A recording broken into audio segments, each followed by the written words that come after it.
Ya, halo Sobat UT Jambi. Selamat datang di podcast Utok Jambi bersama saya Milde Wahyu. Sobat UT, episode ini merupakan episode ke-7 dari podcast Utok Jambi yang disiarkan langsung dari Jalan Gajah Mada nomor 51, Kelurahan Lebak, Bandung.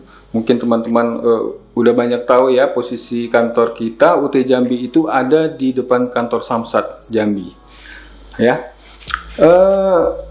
Acara ini merupakan salah satu sarana komunikasi untuk berbagi informasi melalui siaran audio dan visual yang memang diberikan khusus untuk teman-teman semua, baik itu mahasiswa Universitas Terbuka Jambi ataupun masyarakat umum yang ada di Provinsi Jambi.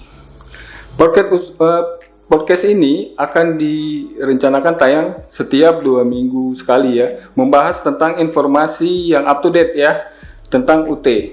Mahasiswa bisa melihat siaran ini di live streaming melalui akun YouTube UT Jambi. Sobat UT Jambi, dimanapun berada, episode kali ini kita mendatangkan sesuatu, bukan sesuatu Bu ya, mungkin pembicara yang lumayan ya, cantik ya sekarang ini ya, yang bintang tamu spesial yaitu Ibu Dewi Yunita Widiarti, Sarjana Pertanian. Benar Bu ya? Betul sekali. Nah, Ibu ini merupakan CEO dari Pundi Sumatera ya. Yaitu jangan bayangkan yang lain ya, Pundi Sumateranya ya, teman-teman bayangkan ini merupakan singkatan ya dari Perkumpulan untuk Kemandirian Masyarakat Sipil Sumatera. Ya. Baik Sobat UT Jambi, setelah ini kita ada beberapa pertanyaan Bu. Ya, mungkin pertanyaannya mungkin yang pertama-tama mungkin masih banyak yang belum kenal Bu ya. Itu Pundi Sumatera itu apa ya? Terus apa yang dilakukan? Nah, mungkin kita jawab pertanyaannya mungkin berdirinya kapan gitu Bu ya, berdirinya kapan, bisa terus sejarahnya atau gimana gitu Bu ya. Ya, silakan Ibu. Terima kasih Pak Wahyu.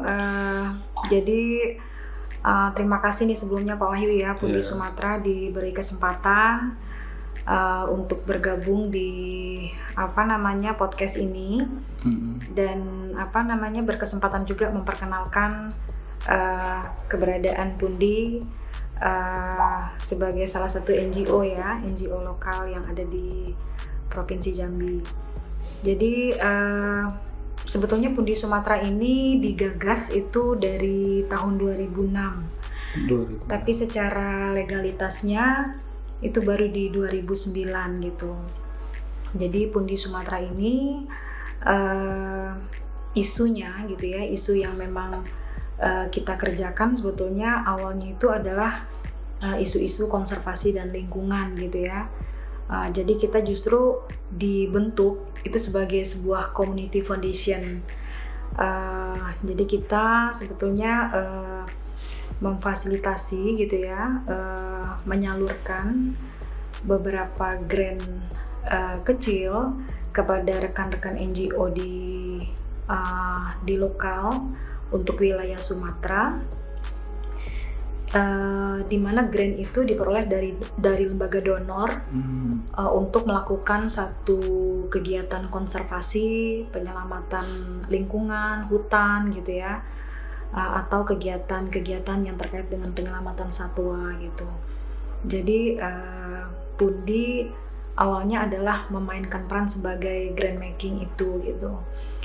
Tapi kemudian di 2012 itu Pundi agak bergeser nih Pak. Agak bergeser. Awalnya kami tidak main di implementing.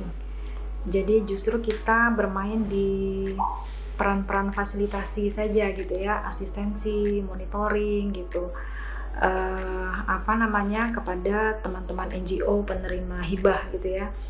Dari project yang memang kita peroleh. Nah, tapi di 2012 itu justru Pundi mulai terlibat dalam kegiatan implementasi pemberdayaan suku anak dalam. Nah, itu Pundi sendiri yang langsung melakukan gitu.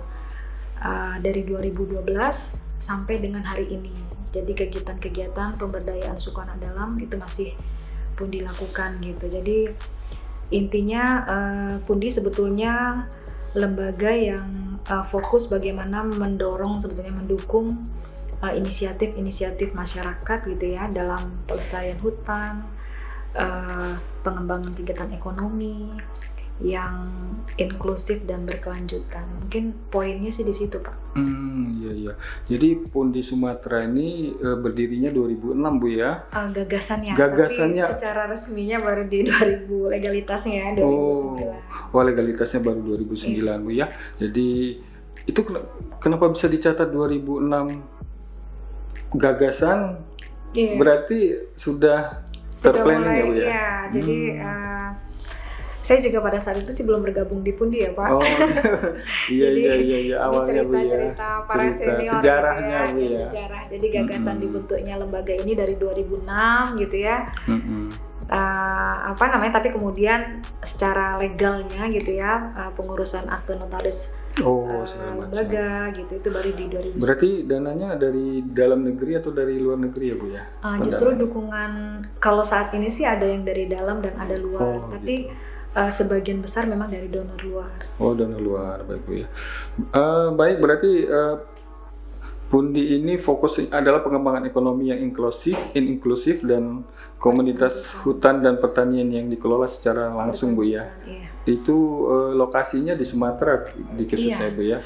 Jadi sesuai namanya tadi kan? Pundi Sumatera. Jadi khusus Sumatera wilayah kerja kita di Sumatera, tapi memang sampai dengan hari ini kita belum pernah menggarap kegiatan itu di Medan dan Aceh, tapi selebihnya itu memang wilayah kerja kita bersama mitra-mitra gitu. Gitu ya, Bu ya. Baik, Bu, apa saja dukungan Pundi Sumatera terhadap pengelolaan sumber daya alam yang berkelanjutan, Bu, yang mungkin realitasnya, Bu ya? Iya, jadi yang tadi seperti saya sampaikan, Pak, karena memang awalnya adalah kami berdiri sebagai lembaga community foundation gitu ya. Kami tidak melakukan implementing langsung di lapangan gitu, tapi justru kita bekerja dengan banyak pihak, banyak mitra gitu ya. Tadi sebagai penerima grant atau hibah gitu, kegiatan-kegiatan yang mereka lakukan itu isu-isunya adalah isu-isu penyelamatan lingkungan, konservasi gitu ya, perbaikan rehabilitasi lahan gitu, bahkan sampai ke isu penyelamatan satwa liar seperti itu. Nah, sebetulnya Pundi dalam konteks itu kan perannya lebih banyak mengasistensi gitu ya. Jadi memastikan bahwa program yang dilakukan oleh mitra itu berjalan dengan baik gitu ya, outputnya tercapai. Kemudian bagaimana para pihak itu juga mendukung terhadap kerja-kerja yang mitra lakukan. Jadi sebetulnya peran-peran Pundi pada titik itu gitu. Meskipun ada beberapa pengalaman yang juga Pundi melakukan kegiatan ini secara langsung gitu ya di lapangan gitu. Jadi bagaimana bersama dengan mitra misalnya yang melakukan pembibitan, melakukan penanaman gitu ya. Pada kondisi lahan yang kritis misalnya, kemudian bagaimana mengajak masyarakat untuk membuat satu kegiatan pertanian ramah lingkungan gitu-gitu. Jadi kerja-kerja terkait dengan pengelolaan sumber daya alamnya yang seperti itu. Iya, baik, Bu. Jadi di sini Ibu menyebutkan tadi kita mengelola sumber daya atau mungkin memperbaiki gitu. Cuma saya tertarik tadi Ibu menyebutkan mitra gitu. Nah, berarti apakah memang Pundi Sumatera ini full bekerja sama dengan mitra, dan bagaimana biar bisa jadi mitranya gitu, Bu? Mungkin itu pertanyaan mungkin para penonton, para hadirin atau penonton mungkin pengen tahu sedikit mungkin kalau bisa gitu, Bu. Ya, silakan. Jadi ya karena memang Pundi ini prinsipnya gitu ya, strategi kegiatan yang Pundi punya juga sebetulnya Pundi nggak pernah bekerja sendiri gitu. Jadi kerja-kerja kita adalah kerja-kerja kolaboratif gitu ya, bersama kawan-kawan lain gitu. Jadi sebetulnya siapapun bisa menjadi mitranya Pundi gitu itu kan. ya. Teman-teman bisa loh jadi mitra Pundi. Bisa. Jadi teman-teman NGO, perguruan tinggi, private sector gitu ya. Bahkan komunitas-komunitas masyarakat gitu. Masyarakat umum bisa Bu ya? Misalnya buat contoh Bu ya, saya tinggal mungkin di kabupaten, misalnya di sekitar saya itu lahannya masih tandus gitu, apakah boleh mengajukan apa gitu kan, biar bagus lagi, itu saya ke Pundi Sumatera, boleh nggak gitu Bu ya? Jadi sebetulnya sih urutannya gitu ya, tidak langsung ke Pundi kalau seperti itu. Jadi sebetulnya mitra yang tadi saya sebut adalah mitra penerima hibah, penerima dana gitu kan, penerima grant dari donornya gitu. Nah, saya contohkan misalnya kalau untuk proyek yang sekarang kita jalankan dari 2014 lalu itu salah satu proyek dari Kehati gitu ya. Project TFCA namanya. Nah itu kan Kehati menyalurkan grant hibah ke beberapa NGO lokal di Sumatera gitu.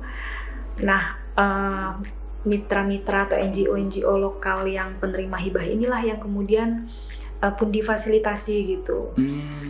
Karena kan mitra Kehati ini banyak, dia juga tidak bisa mengcover gitu ya, memfasilitasi semuanya. Gitu. Sehingga di setiap regio itu ditunjuk fasilitator wilayah gitu, yang dimandatkan untuk melakukan monitoring, asistensi itu ke mitra-mitra penerima hibahnya.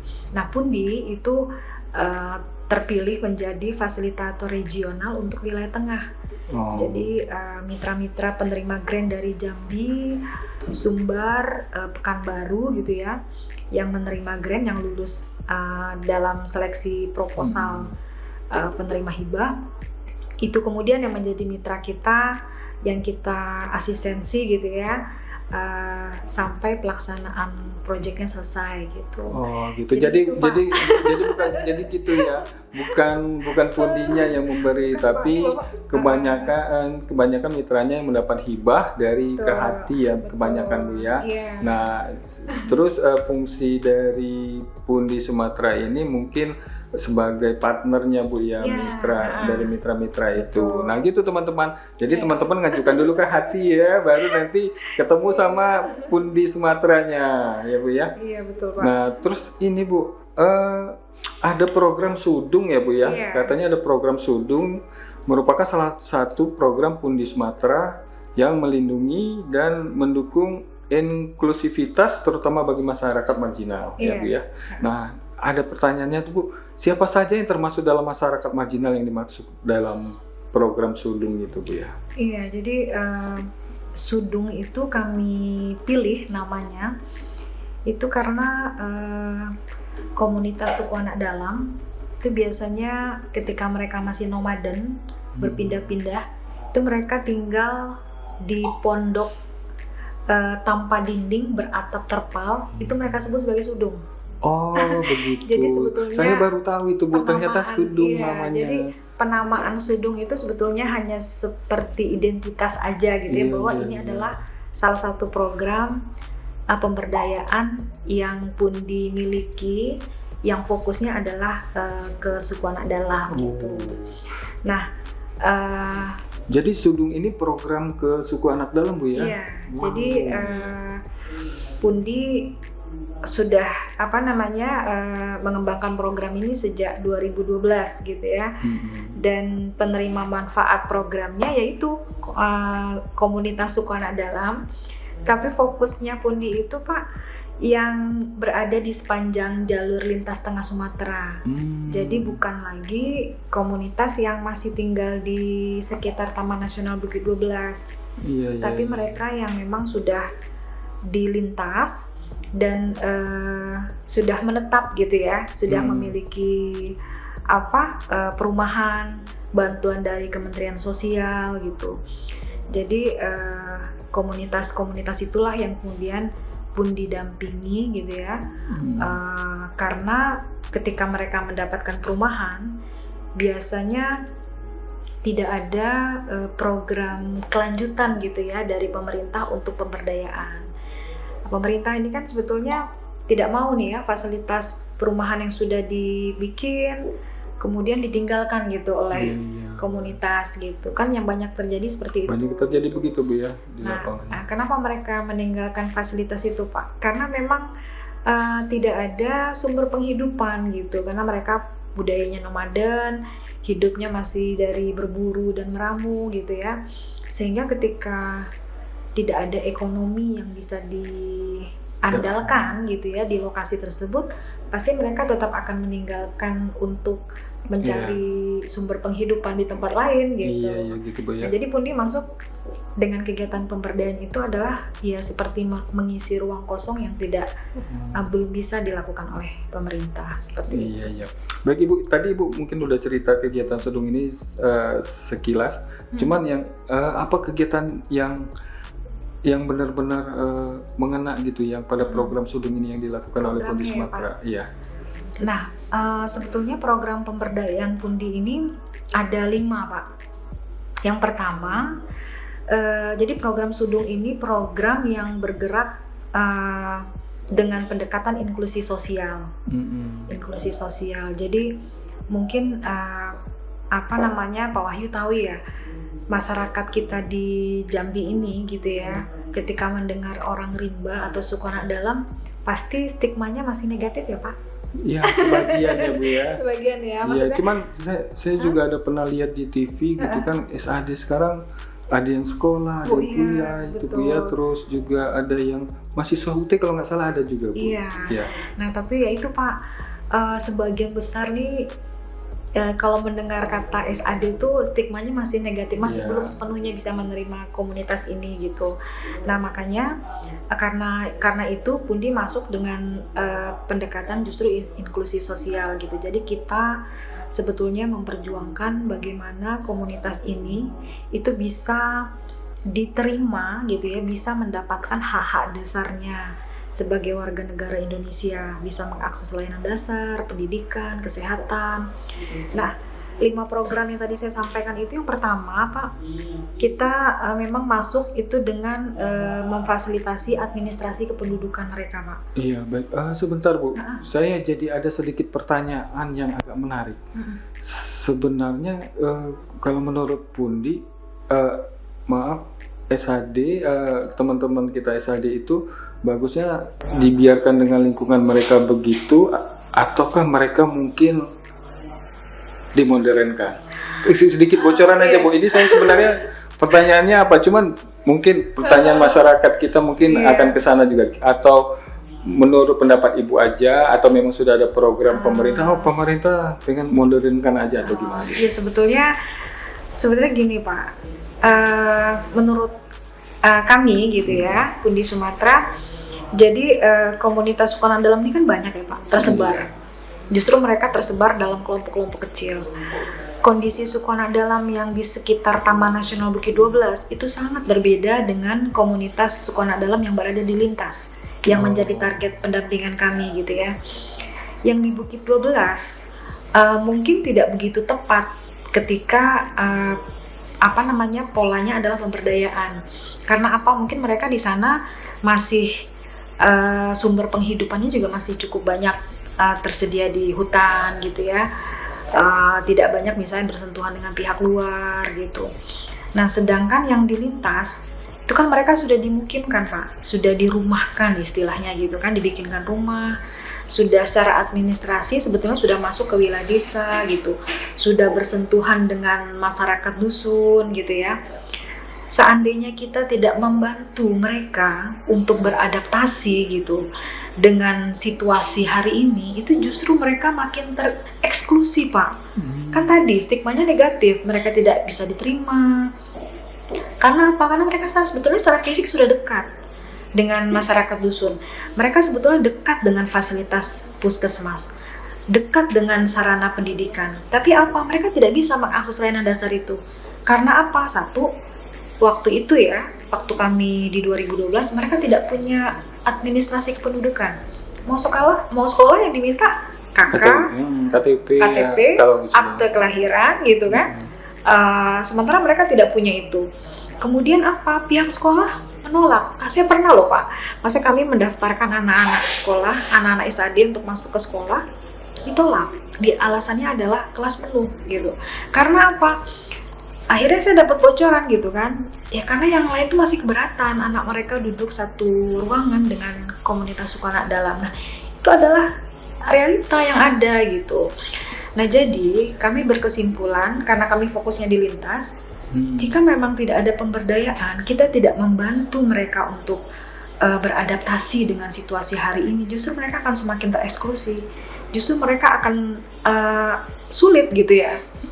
Jadi berarti dari mereka sendiri ada keinginan Bu ya, maksudnya iya, untuk beradaptasi betul, dengan Pak. masyarakat umum gitu Bu betul. ya. Jadi contohnya kayak pendidikan gitu ya. Jadi kami itu sebetulnya pertama kali masuk ke lokasi ini, kami target awalnya itu hanya memperkenalkan kalistung Pak, membaca, menulis dan berhitung. Wah Ibu berarti sama saja kerjanya kayak siapa dulu wartawan Siapa? Kompas ya, Ibu Butet zaman dulu ya, sempat viral itu.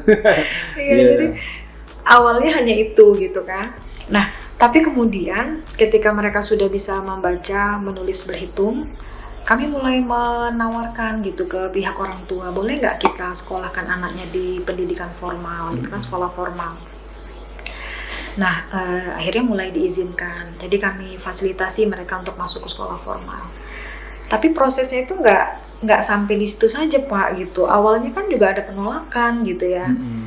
Jadi waktu itu kami waktu itu sempat menanya, kenapa sih kok warga nggak mau sih nerima komunitas gitu kan? Nah jadi ada pertanyaan ini Bu. Tadi kan Ibu katakan Ibu ingin membantu masyarakat komunitas SAD itu untuk bisa bersekolah, tetapi ada penolakan ya Bu ya, banyak penolakan. Nah, pendapat Ibu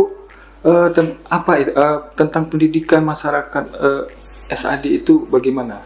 Maksudnya apakah memang diperlukan, memang harus atau gimana? Ya menurut saya sih itu kan kalau soal pendidikan ini hak ya. Oh iya, betul sekali itu. Semua anak gitu Wah, ya. Ibu langsung tunjuk ke main core-nya langsung. Iya maksudnya gini, ya karena kan kita selama ini melihat bahwa mereka kelompok marginal gitu ya, dan kita melihat bahwa pendidikan itu salah satu pintu ya untuk merubah situasi hari ini gitu, yang ada di mereka gitu. Jadi kita justru berinvestasi kepada anak-anaknya nih Pak, generasi muda. Kenapa mereka harus sekolah? Ya mudah-mudahan ketika mereka sudah bersekolah, pola pikir mereka juga berubah gitu kan. Bisa mendapat peluang kehidupan, pekerjaan yang lebih baik lah gitu ke depannya gitu. Makanya ya paling tidak ketika mereka bisa sekolah, baca, tulis, hitung, mereka tidak lagi mudah misalnya dimanfaatkan oleh orang luar, dibohongi gitu ya. Karena, benar, Bu, karena masalah-masalah yang dulu kan kayak gitu tuh Pak, gitu ya. Betul. Karena mereka buta huruf, mereka kerap dibohongi ketika melakukan jual beli misalnya, benar kan? Bu ya. Atau mereka mudah sekali diprovokasi gitu ya, dimanfaatkan oleh orang lain gitu. Jadi sebetulnya kan melihat ya pendidikan itu satu-satunya pintu ya untuk mendorong perubahan sosial gitu pada komunitas ini gitu Pak. Ya, baik Bu. Pertanyaan selanjutnya Bu, apa bentuk dukungan pendidikan yang sudah atau maupun yang akan dilaksanakan oleh Pundi Sumatera untuk teman-teman kita di SAD itu Bu? Iya, jadi tadi Pak, jadi kami di lapangan itu punya satu lokasi, itu punya satu orang tenaga pendamping, fasilitator lapangan kami sebutnya kan. Mereka live in, mereka tinggal 20 hari di lapangan bersama dengan komunitas, jadi hari-harinya di situ. Nah tugas teman-teman pendamping ini sebetulnya banyak ya, jadi mengembangkan kegiatan ekonomi bersama komunitas, kemudian menghubungkan komunitas dengan layanan-layanan dasar, kesehatan gitu kan, pendidikan. Nah, tapi terkait pendidikan ini, teman-teman pendamping ini juga membuka satu kelas sekolah alam namanya gitu kan. Jadi anak-anak yang belum sekolah formal itu justru kita perkenalkan Kalistung tuh melalui sekolah alam. Nah, jadi program yang pun dilakukan itu gitu ya terkait pendidikan. Tapi untuk anak-anak yang sudah sekolah formal itu mulai tahun 2014 itu Pundi juga menggulirkan program beasiswa, beasiswa pendidikan. Itu khusus untuk suku anak dalam. Oh, iya. Jadi gini Pak, kenapa ide beasiswa ini muncul gitu ya?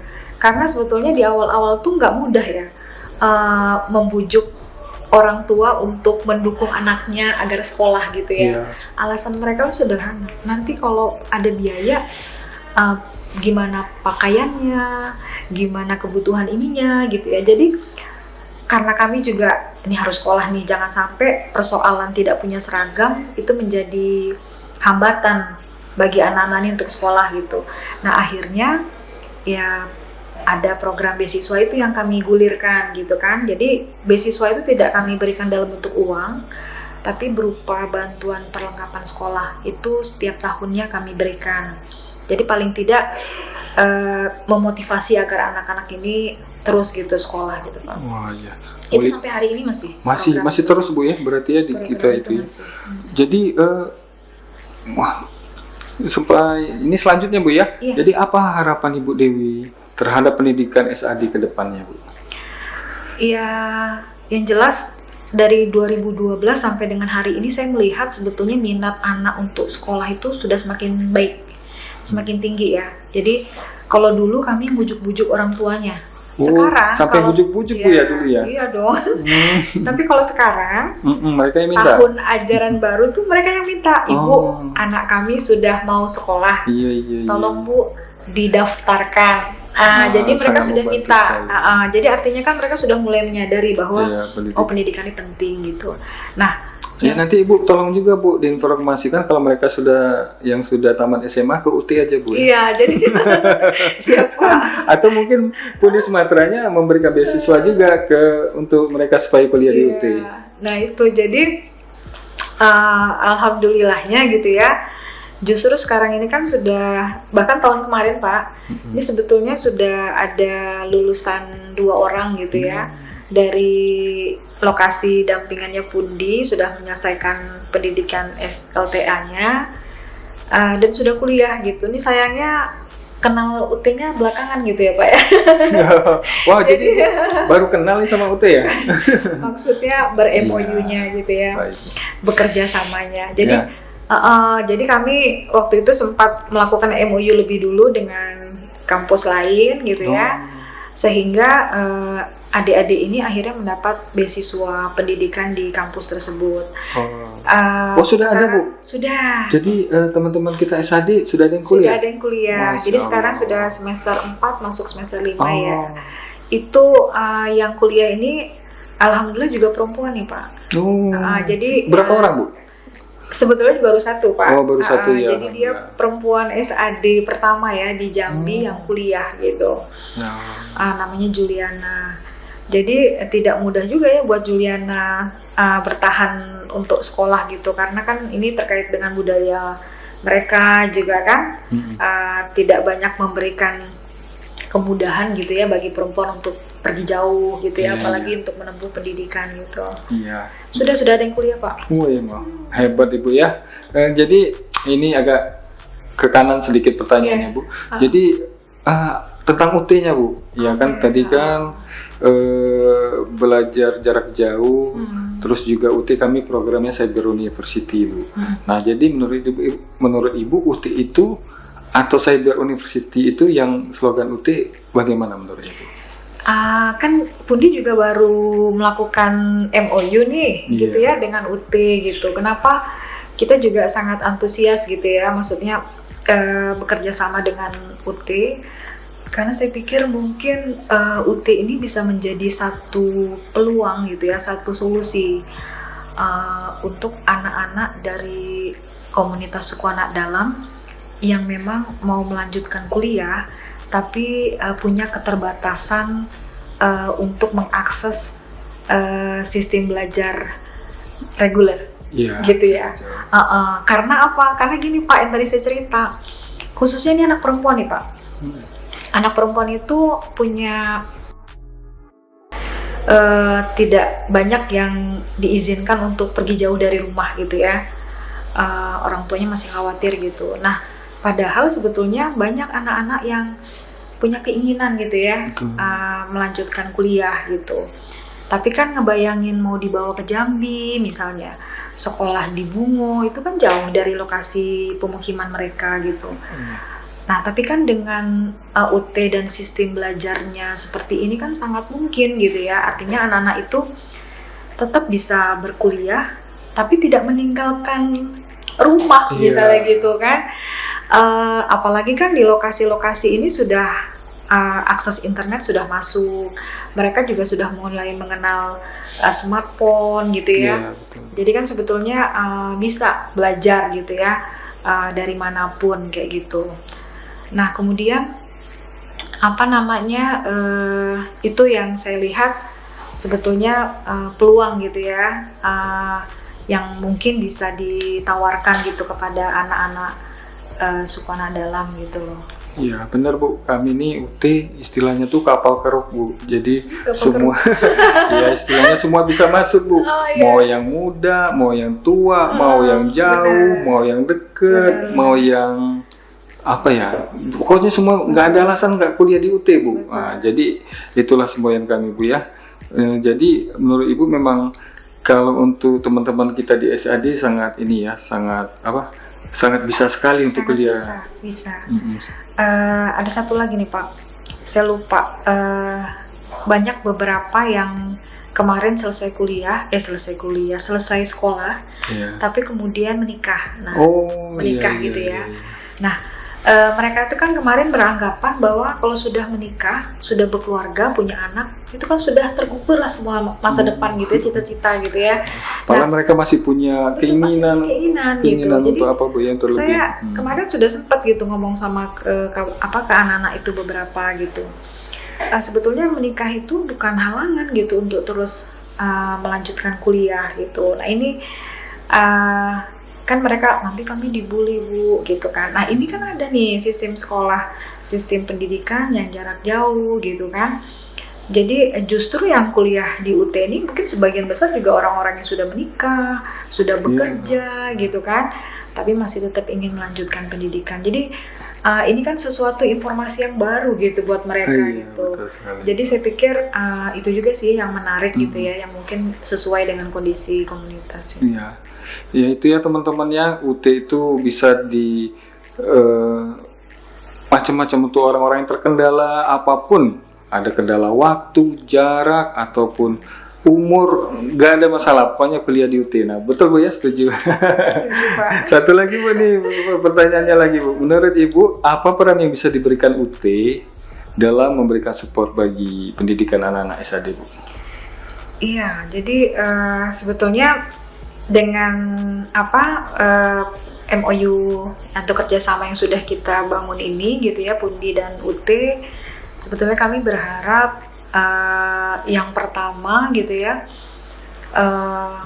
mungkin karena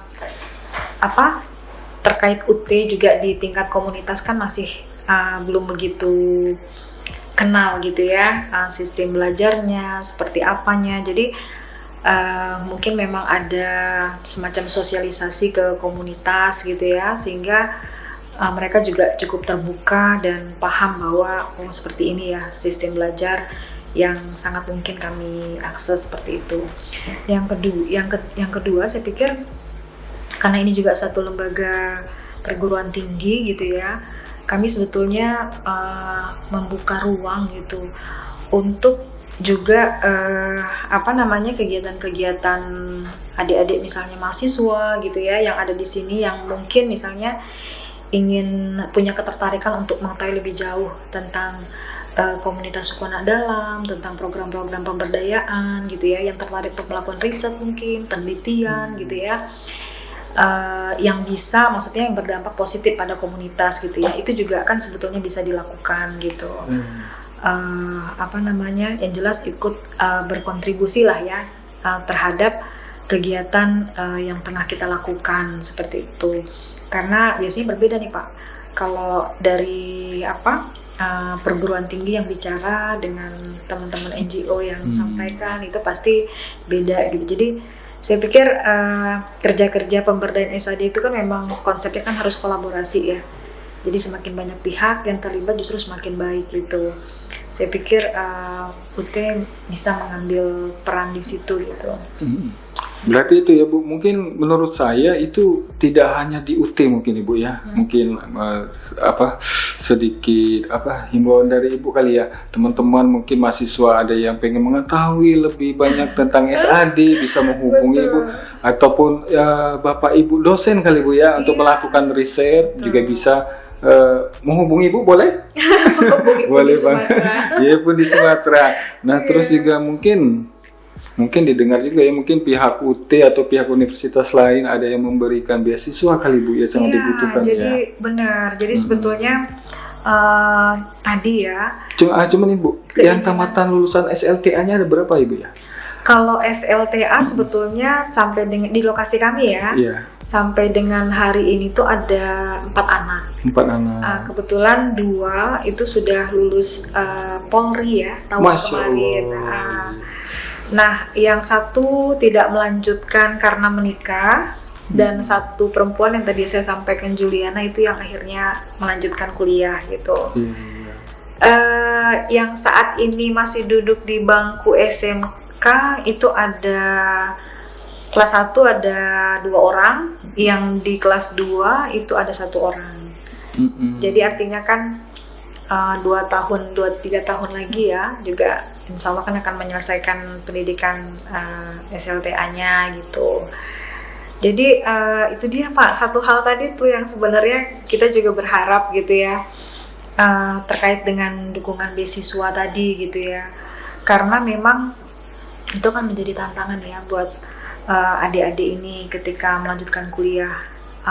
Pasti mereka berpikir, nanti biayanya gimana Bu gitu kan, pasti mahal biaya kuliah gitu. Makanya yang kami upayakan adalah juga sebetulnya mereka mau dan didukung orang tua aja udah bagus gitu ya. Betul. Makanya kami juga mengupayakan bagaimana ketika mereka berkuliah itu juga ada dukungan program beasiswa yang menjamin sampai tamat misalnya seperti itu. Mudah-mudahan nanti di UT juga bisa ada terbuka. Ya mudah-mudahan pimpinan UT-nya dengar Bu ya. Jadi minimal ya 2-3 orang beasiswa Bu ya. Insya Allah itu dari UT loh ini nih. Diminta mudah-mudahan ya didengar dari mungkin pejabat UT. Ya, saya pikir itu juga yang kami harapkan sebetulnya. Ya, kita untuk membantu mereka agar bisa untuk membanggakan keluarga mereka sendiri, Bu ya. Betul. Ya, Ibu. Selanjutnya ini Ibu, kira-kira kalau teman-teman kita yang Ibu lingkup di mana Bu ya, kalau yang lebih spesifiknya yang anak-anak kita yang di SAD itu lokasinya Bu ya? Kalau kami kan bekerja ada di Kabupaten Sorolangun, itu di Kecamatan Batinlapan. Kemudian ada juga yang di Merangin, itu di Kecamatan Pamenang.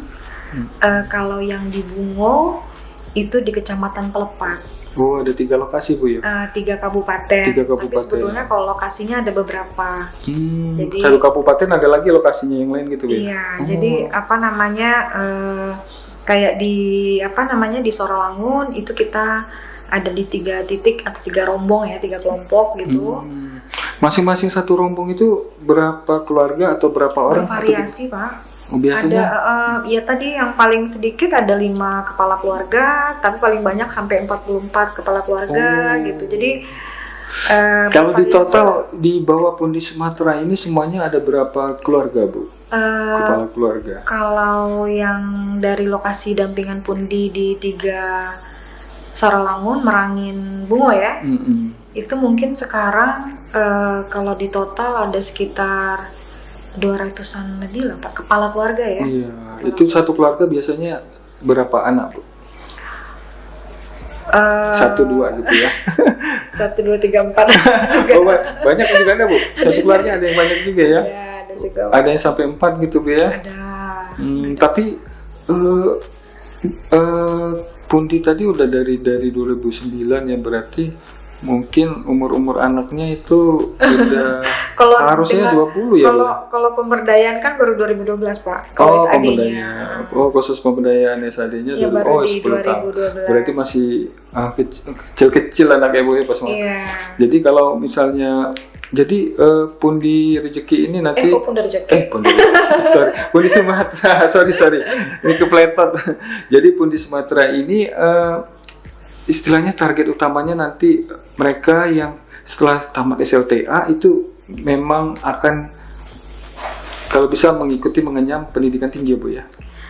Iya, harapan kami seperti itu Pak. Jadi yang jelas kami sampaikan ke mereka gitu kan, kalau mereka berkuliah, yang jelas kan mereka punya pemahaman, pengetahuan yang lebih luas gitu ya. Mungkin kemampuan berinteraksi juga dengan pihak lain gitu. Sehingga ketika mereka selesai kuliah gitu ya, mudah-mudahan peluang akan akses pekerjaan yang lebih bervariasi juga mereka bisa dapat gitu ya. Karena komunitas ini Pak, kalau ditanya misalnya nanti kalau besar anak-anak ini ya, cita-citanya Bu, mau itu jadi apa gitu. yang dari kalau kita ada TK, SD gitu Bu, yang anak-anak yang masih usia segitu Bu ya, usia berarti 4 tahun sampai 11 tahun ya Bu ya. Nah, rata-rata mereka itu bagaimana Bu harapannya? Itu, Pak. Jadi kalau ditanya mereka kalau ditanya, enggak, aku pengen tetap tinggal di sini. Masih ada yang begitu Bu? Yang jelas ketika sekarang kakak-kakaknya itu sudah SMA, sudah kuliah. Nah, sekarang mereka termotivasi gitu. Jadi sebetulnya kuncinya itu adalah kan ini jadi contoh ya. Justru buat kita tuh tantangannya gimana misalnya memastikan Juliana gitu yang saat ini kuliah bisa sampai selesai gitu. Karena ketika dia selesai, mudah-mudahan gitu kan, adik-adik di bawahnya gitu, angkatan di bawah juga kan termotivasi untuk bisa kuliah. Apalagi ini perempuan kan, jadi yang perempuan yang lain juga kan, oh ternyata bisa ya kita bersekolah seperti itu kan. Nah tapi kalau misalnya ini stop misalnya gitu ya, gagal, ini kan juga belum ada contoh, kan belum ada contoh baik di mereka gitu. Sama halnya dengan cita-cita Pak.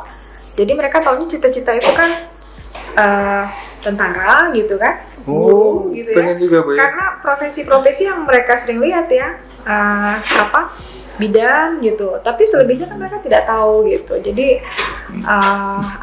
karena tadi ya akses informasi juga terbatas, mereka juga tidak ada contoh baik yang mereka bisa lihat dan jadikan panutan gitu. Iya. Apakah dari pundinya ada mungkin keinginan mereka untuk pindah gitu? Pindah kemana Pak? Maksudnya pindah ke lingkungan masyarakat umum atau memang nggak apa-apa dia tetap di situ. Ini arahan targetnya dari Pundi. Iya. Apakah arahannya mereka tetap di situ tapi melakukan pendidikan yang lebih baik, ataukah memang ada targetnya gitu? Targetnya. Enggak, kalau Pundi sebetulnya masalah domisili itu tidak pernah juga mengintervensi sampai ke sana, tidak. Itu semua sepenuhnya keputusan mereka kan Pak. Jadi yang Pundi lakukan adalah ya sebetulnya bagaimana mereka bisa survive gitu ya dengan berbagai sumber ekonomi alternatif gitu ya, tidak hanya mengandalkan dari berburu misalnya. Kemudian mereka. Nah itu benar. Apa tuh Bu contohnya Bu? Kira-kira Bu?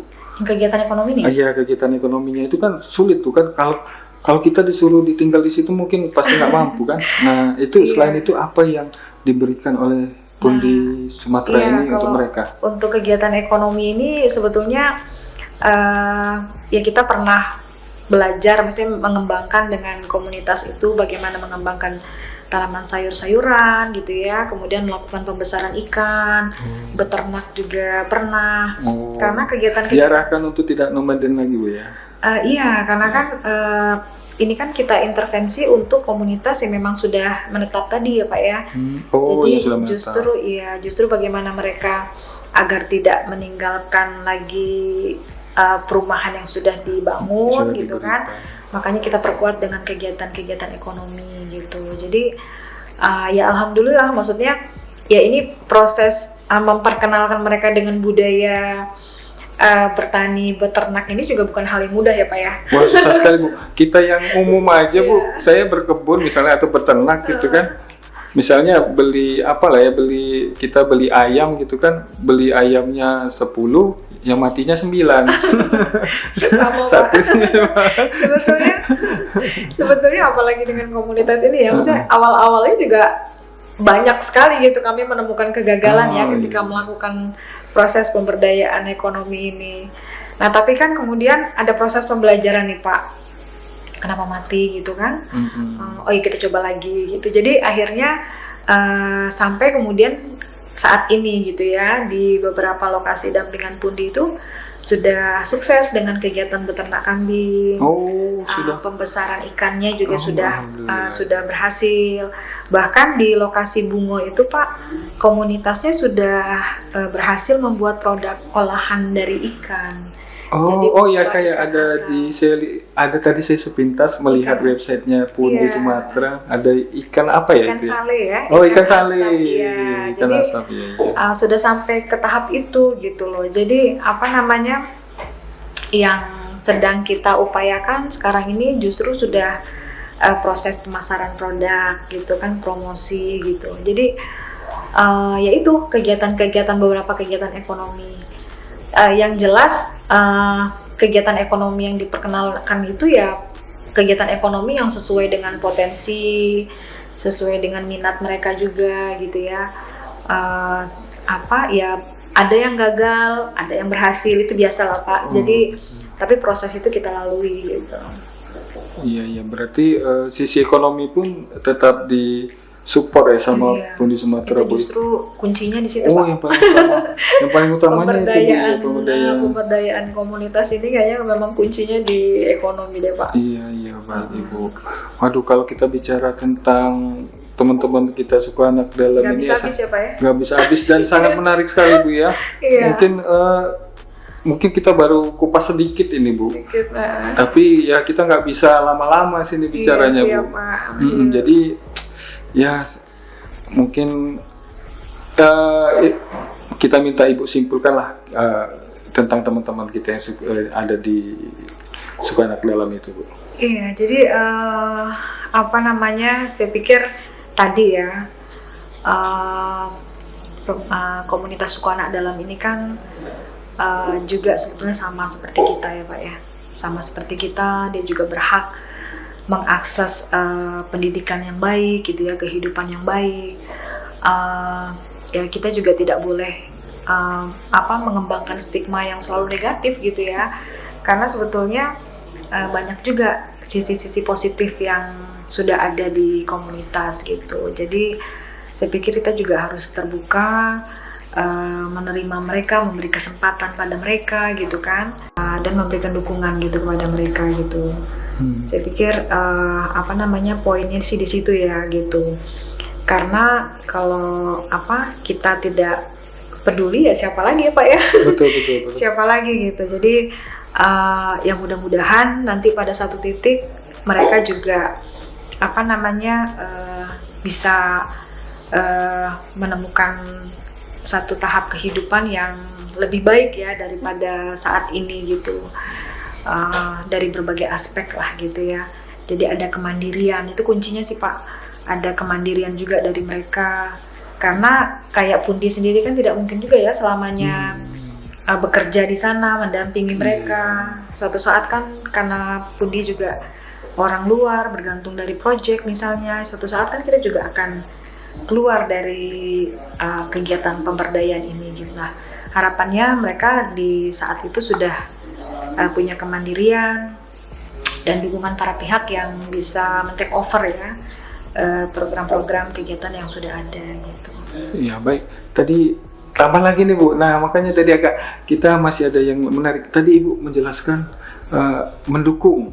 Nah, diminta untuk mendukung teman-teman kita yang SAD itu. Nah, teman-teman pemirsa ini mungkin ada yang mendukung apa gitu saya sebagai yang di Jambi gitu, saya bisa apa gitu. Nah, kira-kira menurut Ibu apa yang bisa dilakukan oleh teman-teman yang ada di Jambi atau di apa untuk mendukung teman kita SAD ini, Bu? Iya, jadi sebetulnya banyak hal ya yang bisa dilakukan gitu. Mungkin nanti bisa cek-cek websitenya Pundi gitu ya, kemudian bisa kontak-kontak ke tim Pundi juga gitu.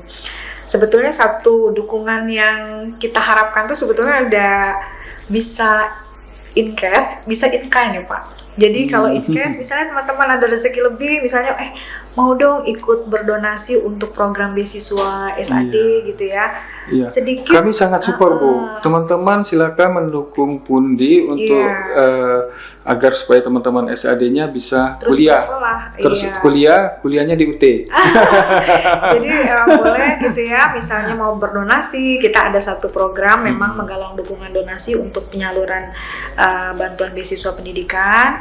Yang kedua sebetulnya ini juga berupa in kind. Misalnya nih teman-teman komunitas misalnya ya, adik-adik misalnya kita mau dong melakukan baksos gitu ya. Kita itu ada betul sekali ya. Pengumpulan baju-baju layak pakai, atau kita ada nih bantuan buku-buku misalnya gitu kan, buku-buku bacaan yang mau kita distribusikan buat adik-adik kita di komunitas Sukanak Dalam. Kami bisa bantu menyalurkan. Atau kalau misalnya kawan-kawan juga pengen langsung ke lokasi gitu ya, bisa gitu kami pertemukan dengan komunitasnya. Jadi sebetulnya dukungan yang dimaksud bisa seperti itu gitu ya. Selain juga tidak mulai berpikir positif terhadap komunitas ini, itu juga satu bentuk dukungan ya menurut kita gitu. Jadi banyak hal sebetulnya. Untuk lebih jelasnya mungkin nanti bisa menghubungi Pundi ya Pak ya. Iya. Boleh dibilang alamat Pundinya di sini Bu, atau nomor kontaknya? Alamat, kalau di Jambi ini susah saya ininya ya. Jadi atau nomor kontaknya aja. Di Telanai Pura kita ya. Kantornya di Telanai Pura, dekat kantor pajak SMP 7, maju dikit dekat kantor pajak, itu adalah kantor Pundi. Kalau nomor telepon kantor saya juga lupa. Tapi jelas jadi yang jelas bisa menghubungi websitenya Pundi ya, pundisumatra.or.id. Ada akun media sosial kita juga bisa diakses ya. Tinggal klik Pundi Sumatra tuh, kita aktif juga di Instagram. Kemudian mau cek Facebook juga ya, Facebooknya Pundi Sumatra juga ada. Kita juga aktif di Twitter. Jadi monggo lihat-lihat dulu lah gitu ya, cek-cek tentang kegiatan kita di akun media sosialnya. TikTok juga kita main, di YouTube juga ada gitu ya. Iya, lengkap Bu. Sama kayak UT silakan sama. Jadi nggak mau kalah dari UT. Iya. Jadi semoga kita bisa membantu teman-teman kita yang bisa dikurang mungkin masih belum bisa mengecap pendidikan ya, apalagi mungkin kalau UT-nya mungkin pendidikan tinggi. Nanti semoga pimpinan-pimpinan UT juga ada dengar Bu ya. Baik teman-teman, itu tadi kita sudah membahas dengan narasumber kita yang sangat menarik sekali ya, dengan Ibu Dewi Yunita Widiarti SP, yaitu sebagai CEO Bu ya, CEO dari Pundi Sumatra. Ya teman-teman tadi ya, organisasi ini sangat membantu sekali mensupport teman-teman kita suku anak dalam. Dan kebetulan Pundi Sumatra ini menjadi pendamping Bu ya. Bisa dibilang pendamping Bu ya? Iya. Pendamping bersama mitranya yang ada di suku anak dalam. Nah, apabila tadi pas terakhir tadi kita membahas tentang Pundi Sumatra ini, apabila teman-teman ingin mengetahui atau ada ingin mensupport, silakan hubungi Pundi. Dan juga tak lupa apabila teman-teman ingin kuliah silakan kuliahnya di UT, di Universitas Terbuka. Gimana Bu, setuju Bu ya? Setuju banget. Nah Ibu Dewinya setuju juga. Insya Allah nanti teman-teman yang ada di suku anak dalam itu, mereka ingin kuliah, mudah-mudahan bisa disupport oleh UT untuk membantu sedikit, ataupun ada teman-teman juga yang ada di Provinsi Jambi berminat untuk membantu teman-teman kita yang SAD itu. Sekarang ini mereka sangat butuh sekali, sebab masyarakat SAD itu sekarang ada yang masih sekolah SD, SMP, dan SMA ya. Jadi mereka sangat butuh untuk supaya disupport pendidikannya ya. Kami juga sangat berharap bantuan dari teman-teman bisa langsung ke Pundi Sumatra. Nah itulah Bu ya, sementara pembicaraan kita yang sangat menarik ini tentang teman-teman kita yang ada di suku anak dalam. Sementara dari itu Itu kami tutup acara ini dengan wabillahi taufiq wal hidayah. Wassalamualaikum warahmatullahi wabarakatuh. Waalaikumsalam warahmatullahi wabarakatuh.